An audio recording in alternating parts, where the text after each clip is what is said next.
Donc Rami, déjà merci. Merci d'être là, merci d'être là aujourd'hui. C'est un grand plaisir. Merci d'avoir répondu à cette invitation. On traite, comme le disait Lise, d'un sujet qui est complexe, parce il va parler de mobilité, il va parler de biodiversité, d'écologie urbaine et aussi de nouveaux usages. Et c'est cette question que je voulais te poser, c'est-à-dire dans la transformation de la rue au XXIe siècle, lorsqu'on est designer et lorsqu'on a fondé le bureau des usages, finalement, qu'est-ce que ça exprime pour toi? Quelles sont tes attentes? Et comment tu perçois, toi, ton engagement et ton positionnement sur un tel sujet? Oui, très bien. Déjà, d'abord, bravo pour le projet parce que je le découvre aussi en même temps que les étudiants et les auditeurs qui participent à cette discussion. C'est un projet crucial parce que, comme ça a été dit, en fait, la ville a des enjeux majeurs dans les décennies à venir, euh, qui se multiplient en fait et qui se complexifient de par évidemment les enjeux écologiques, mais aussi sociétaux, démographiques, qui font que nos grandes villes, en tout cas qui ont été pendant très longtemps, je dirais un idéal, une utopie, deviennent aujourd'hui un peu un cauchemar. Et ça, c'est un sujet extrêmement intéressant. J'y reviendrai sans doute pour nous, designers, c'est-à-dire où est-ce qu'on a aujourd'hui de la valeur ajoutée. Est-ce que c'est forcément dans les grandes métropoles ou au contraire dans ce qui deviendront demain des villes peut-être beaucoup plus agréables qu'on appelle aujourd'hui périurbaines ou moyennes villes. Je mets des noms très agréables et pourtant c'est peut-être là-bas que se trouve, je dirais, l'avenir aussi du modèle urbain.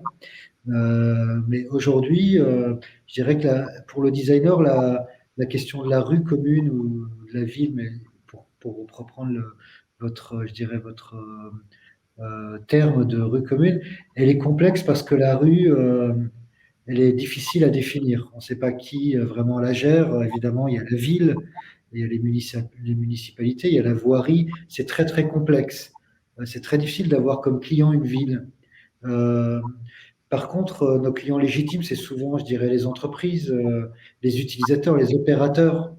Et donc, assez naturellement, en tant que designer, quand on s'intéresse à la question des usages, nos premiers clients sont les utilisateurs ou les opérateurs. Ce qui fait que c'est pas forcément la rue en tant que telle, ça va plutôt être ce qu'il y a des deux côtés de la rue, c'est-à-dire les immeubles qui contiennent des habitations. Et donc, évidemment, le designer, il a sa place dans l'habitat, euh, le commerce, évidemment, et le tertiaire, c'est-à-dire tout ce qui occupe les immeubles. Et on sait bien que dans les grandes villes, ça occupe un sacré grand nombre de... Oh, merci. Et voilà, on y est. euh, de, de mètres carrés. Et c'est bien, ça, on arrive à une slide qui est intéressante, qui résume un peu, en tout cas, la situation dans laquelle on se trouve aujourd'hui en tant que designer, qui est beaucoup plus complexe que celle qu'on aurait pu, je dirais, gérer il y a quelques années, de par, je dirais, la mixité des usages et des enjeux que connaissent les entreprises, les particuliers, les commerçants et aussi les politiques aujourd'hui. Donc, cette slide a au centre la question des communs. Je ne l'ai pas faite spécialement pour vous, mais ça prouve que c'est un enjeu aujourd'hui majeur. Les communs, ça peut être un enjeu majeur pour la ville, pour la rue, mais c'est aussi aujourd'hui un enjeu majeur pour les entreprises, pour les marques, pour toutes les personnes aussi liées au monde économique qui doivent fédérer leurs employés, parfois une mixité je dirais, d'utilisateurs dans un même immeuble.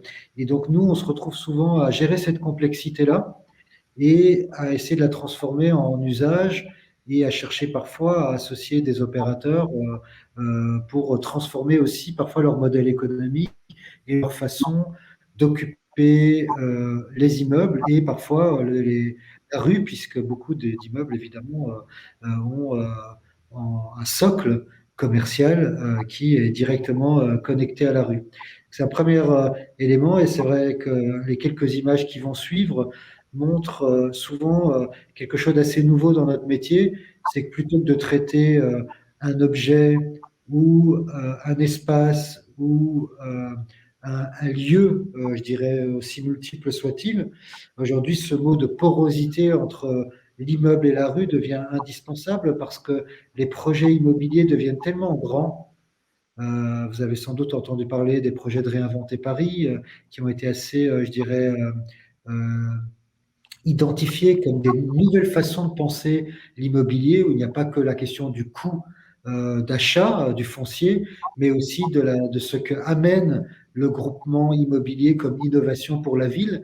Et ben forcément, ça génère des porosités où la ville va plutôt attendre aussi du privé d'être plus proactif, de ne pas penser que, je dirais, à son usage personnel et à sa rentabilité, mais va attendre de ce groupement des réponses plus pertinentes, plus innovantes aussi dans son rapport et dans son interaction avec la rue, avec la ville, avec les riverains et avec, je dirais, différents types d'acteurs qui jusque-là avançaient de façon parallèle, de façon souvent hermétique, pas dans des mondes forcément, je dirais, connectés, et qui demain, entre immobilier, souterrain, espace souterrain, rooftop, rue, doivent trouver une façon de créer ce qu'on appelle aujourd'hui des écosystèmes vertueux.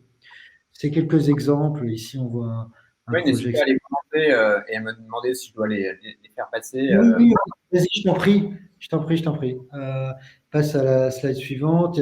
Ici, un concours qui a fait parler, si tu reviens à la slide d'avant, Oui, la question des gares. J'imagine que vous avez beaucoup tous entendu parler du Grand Paris et de la multiplication aujourd'hui des gares qu'on appelle multimodales, c'est-à-dire qui connectent énormément je dirais, de réseaux de transport dans un même endroit. Et bien, évidemment, quand demain un designer, ou aujourd'hui en fait, un designer se pose la question de ces nouveaux hubs de transport, la question n'est pas de rester uniquement que dans la coque je dirais, de la gare, sachant qu'une gare aujourd'hui, ce n'est pas qu'un lieu de transport ou de transit, c'est aussi un lieu commercial, de travail, d'accueil, d'hospitalité, de service.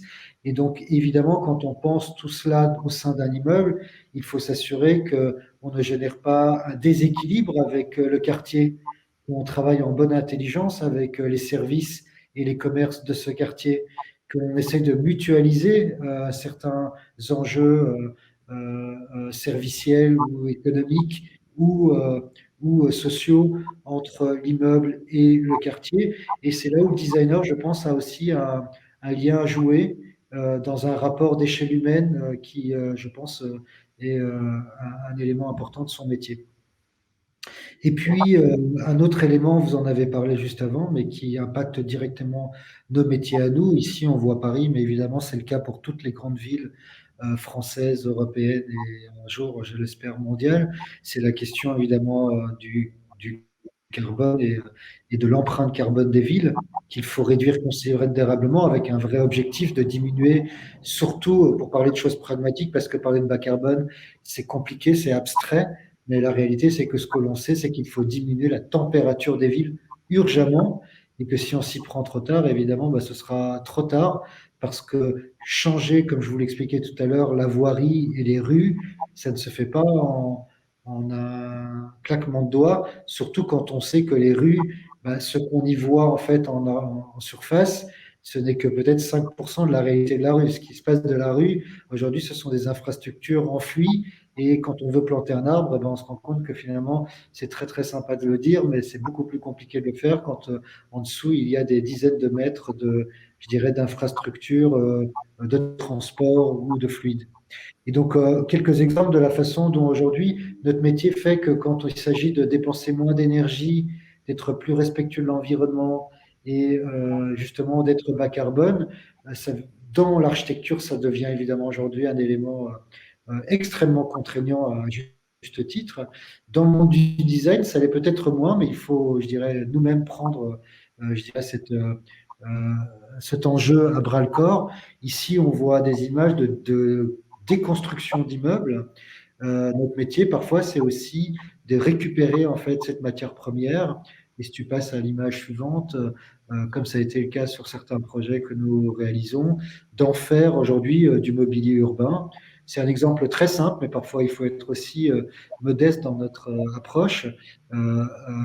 Quand on est sur un gros projet immobilier où il y a de la restauration, ce qu'on appelle un curage, eh bien, nos métiers à nous vont devoir être très attentifs sur tout ce qu'on peut récupérer pour le transformer dans des matières qui permettront ensuite de faire des objets, des mobiliers utiles pour l'immeuble ou pour la rue.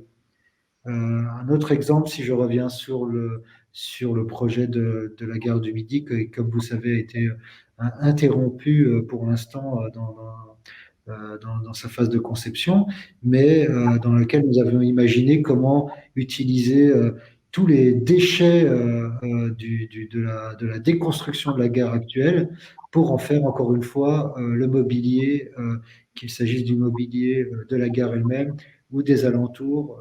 Voilà. Donc, un exemple je dirais, d'approche vertueuse dans nos métiers où l'on travaille main dans la main avec la ville, l'immobilier. Et puis, très rapidement, peut-être juste pour aussi vous motiver sur des thèmes, je dirais, qui sont concrets sur la question de la rue et qui sont passionnants. Lise en Euh, parlait tout à l'heure, ce sujet des terrasses, effectivement. oui, voilà, c'est difficile parfois d'atterrir en tant que designer sur des projets concrets dans la rue, comme je vous le disais, mais il y en a plein. Il faut juste parfois bien les analyser et bien savoir où est notre place. Je pense que la terrasse, c'est un sujet évidemment passionnant. Il n'est pas nouveau, mais ce qui a énormément changé, c'est, comme vous l'évoquiez, le Covid et le fait que pendant 2 ans, les restaurateurs, qui sont parmi les opérateurs, je dirais, les plus présents et les plus puissants sur la rue, non seulement ils opèrent la rue, mais ils la sécurisent aussi, ils l'animent. Et donc, ce sont des personnes incontournables dans l'évolution de la ville et de la rue.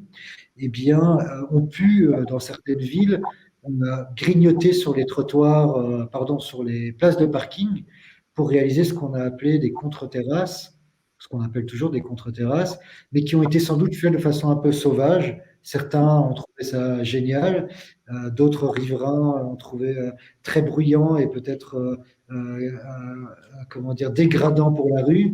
Chacun se fait son avis, mais ce qui est certain, c'est qu'en termes de normes, on ne pouvait pas laisser en fait les contre-terrasses telles quelles, et il a fallu à un moment les réguler, et c'est ce qui se passe en ce moment.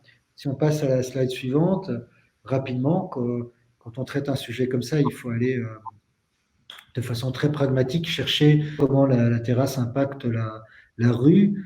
Donc déjà, c'est 60 000 places de stationnement qui ont été supprimées en faveur des contre-terrasses. Ça fait quand même 60 hectares, c'est énorme.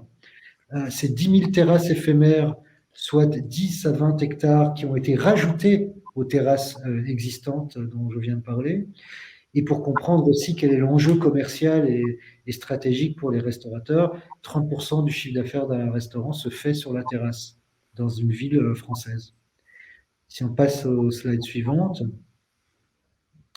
euh, je vous donne juste quelques exemples où l'on voit bien que, évidemment, il n'y a pas que le designer qui peut répondre à ces questions-là, mais très vite, on se rend compte qu'une terrasse, c'est typiquement un projet de design. Euh, Quand on parle de contre-terrasse, on va se rendre compte que finalement, il y a un vrai enjeu de démontabilité. La contre-terrasse n'a pas forcément le droit de rester toute l'année sur la rue. Donc, comment est-ce qu'on démonte une terrasse et on remonte une terrasse? C'est une question totalement nouvelle, qui est plus liée d'ailleurs à la question plutôt des forains ou des marchés, d'où cette image, qui amène aussi à penser, c'est notre métier, à parfois mutualiser des enjeux communs. Il y a tout à refaire aussi dans le monde, je dirais, des food courts et des marchés.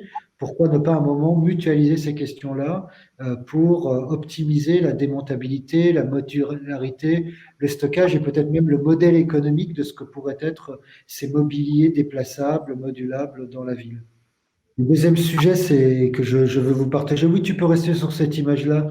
C'est la question en fait de la mixité des usages, c'est-à-dire plus un opérateur finalement privé s'étend sur la rue, plus on imagine qu'il doit des comptes à la rue et qu'il doit comment dire, accompagner l'évolution des usages. Je parlais tout à l'heure de la dimension multimodale, mais évidemment, je mettrais plutôt le doigt sur la question des transports, de ce qu'on appelle la mobilité douce, la place des vélos. Mais si je parle aussi de la question de l'inclusion, la place des poussettes, la place des fauteuils roulants, tout ce qui amène à rendre la rue plus inclusive, eh bien, nous pensons qu'elle peut aussi évoluer grâce à la place des restaurateurs et des terrasses qui, en s'étendant sur la rue, devront aussi participer à y faire évoluer, je dirais, les dispositifs et les installations urbaines. Voilà. Et le dernier point que je partage ici, hein, parmi des dizaines d'autres qu'on a identifiés sur lesquels on travaille depuis un an, il y a celui que vous avez évidemment évoqué, qui fait sens, c'est la dimension, je dirais, écologique, qui va s'incarner par la renaturation, hein. La renaturation, c'est vraiment de planter pleine terre, et ça fait de nouveau sens par rapport à la question des terrasses, puisque les terrasses qui grignotent les places de parking, il serait quand même on ne les installe pas sur du bitume, mais qu'on débitume en fait les places de parking pour s'ancrer directement en pleine terre et que la terrasse participe du coup aussi à la renaturation. Tu peux passer à la slide suivante et qu'on induise directement dans, je dirais, les guidelines, comme on dit, des terrasses, un objectif aussi végétal qui aille bien au-delà des plantations en pot que l'on peut voir aujourd'hui, je dirais, s'étendre sur les terrasses, qui ont un bénéfice, je dirais, biophilique, mais qui ne vont pas amener cette réduction de température de la ville que l'on obtient en plantant en pleine terre et que l'on obtient du coup aussi en renaturant et en créant ce qu'on appelle ces corridors écologiques et qui permettront petit à petit de rendre les villes beaucoup plus respirables dans le futur. Voilà un peu comment on pense, nous, les projets autour de la rue.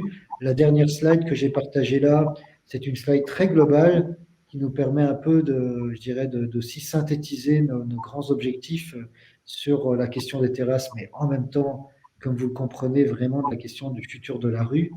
Euh, Là, qui est la question esthétique, il ne faut pas l'oublier, quand on travaille dans la rue, il y a un enjeu de beauté et on rentre dans une lignée historique très importante de l'histoire de l'esthétique d'une ville qui, évidemment, fait débat dans une ville et qui, du coup, nous amène, nous, à beaucoup travailler sur la question.